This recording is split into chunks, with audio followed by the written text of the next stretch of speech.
या 6 वर्षापूर्वी आधी तिला काय काय त्रास होता आणि कितपर्यंत तुम्हाला तिला कुठे कुठे दाखवावं लागायचं त्याच्याकरता? तिला सुरुवातीला मला बरेच बालरोग तज्ञांकडे डोळ्यातला एक स्पेशलिस्ट डॉक्टरांकडे आम्ही बरेच तिला दाखवलं, पण जे त्याचं मूळ आजार तुम्ही डायग्नोसिस ते क्लिअरच होत नव्हतं. म्हणजे सर्दी असेल किंवा खोकला असेल, दम लागणं असेल, औषध गोळ्या घेतल्यानंतर 15-20 दिवस तेवढा फरक पडायचा, पण परत ते उलटून यायचं. सतत ते चक्र चालूच राहायचं तिचा. पण यानंतर तुम्हाला मग वेलफेअर होमिओपॅथीच्या औषधांनंतर काहीच गरज पडली नाही? गरजच पडली नाही त्याची.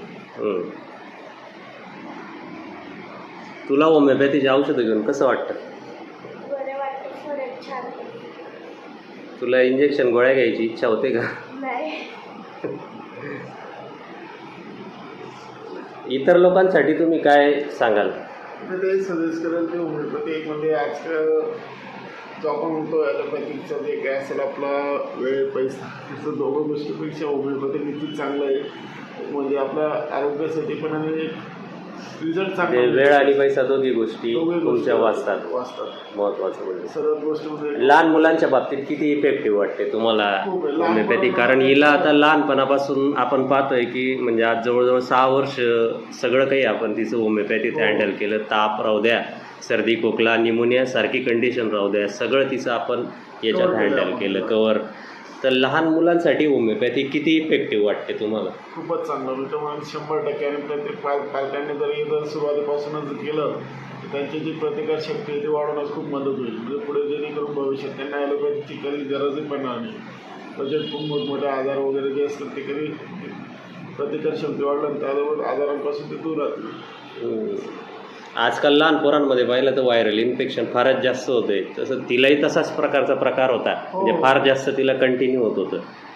तर या बाबतीमध्ये जर होमिओपॅथी घेतली बऱ्याच जणांनी तर ते कितपत इफेक्टिव्ह राहील लोकांसाठी, म्हणजे हिचा अनुभव बघून? कारण मी तर करोना काळात सुद्धा म्हणजे आपण व्हायरल इन्फेक्शन होतं, करोना काळात सुद्धा तिला त्याचीच ट्रीटमेंट घेतलेली होमिओपॅथीची. त्याच्यामुळे खूप काही चांगला रिझल्ट मिळाला. आता सुद्धा जे व्हायरल इन्फेक्शन होतं आपण स्कूलमध्ये बघतो मुलांमध्ये, त्यामध्ये फारसा याच्यावर काही परिणाम होत नाही. म्हणजे होमिओपॅथीचं चालू असल्यामुळे रिझल्ट खूप चांगला मिळाला त्यावर.